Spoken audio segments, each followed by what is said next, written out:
We are now approaching lunar sunrise, and for all the people back on Earth, the crew of Apollo 8 has a message that we would like to send to you.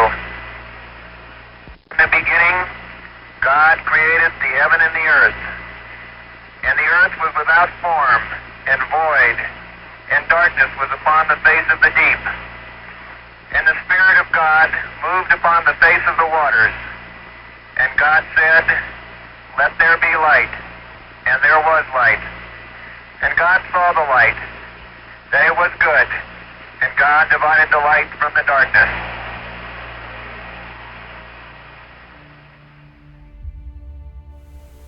I don't doubt that God created the universe.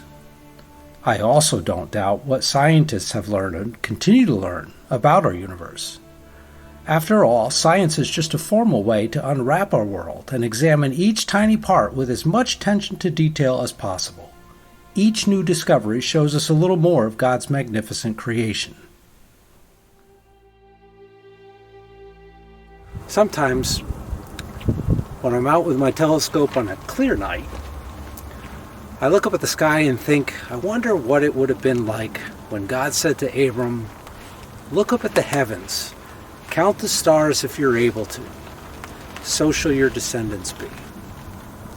Abram wouldn't have had light pollution or sky pollution or any of that to look through, so the view must have been incredible.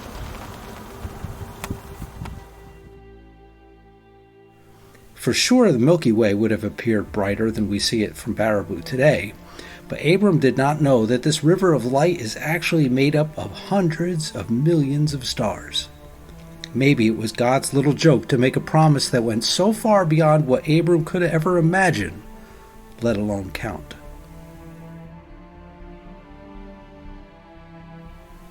It was Galileo who showed us that the Milky Way is made up of individual stars. And with that discovery, we learned a little bit more about God's creation. We learned that the Milky Way is a galaxy, a huge swirling spiral of stars. It just looks like a band of light to us because we look at it edge on. It's like looking at the edge of a frisbee instead of the top or bottom.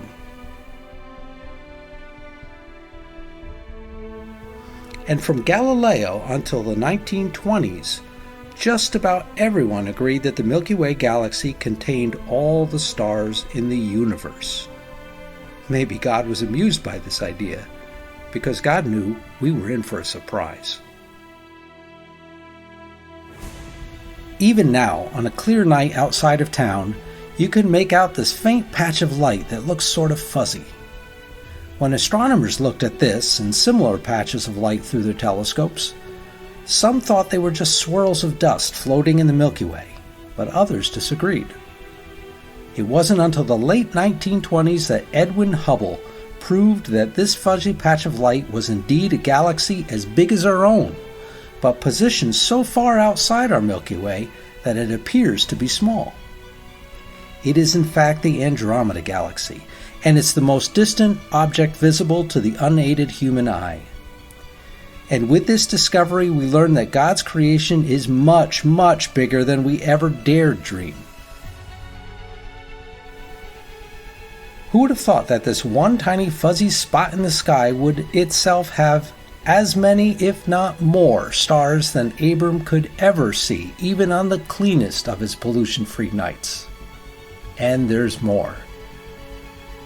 Even in this photo I took of the Andromeda Galaxy, you can see two smaller fuzzy spots. You guessed it, those are two more galaxies even further away from Earth. The number of galaxies, let alone stars, that can be seen with a small telescope and a camera is astounding.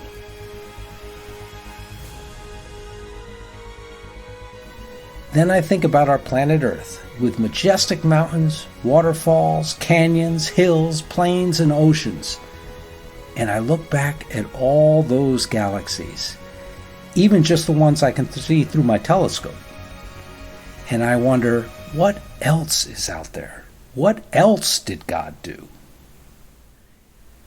And I know God is smiling a "if you only knew" sort of smile.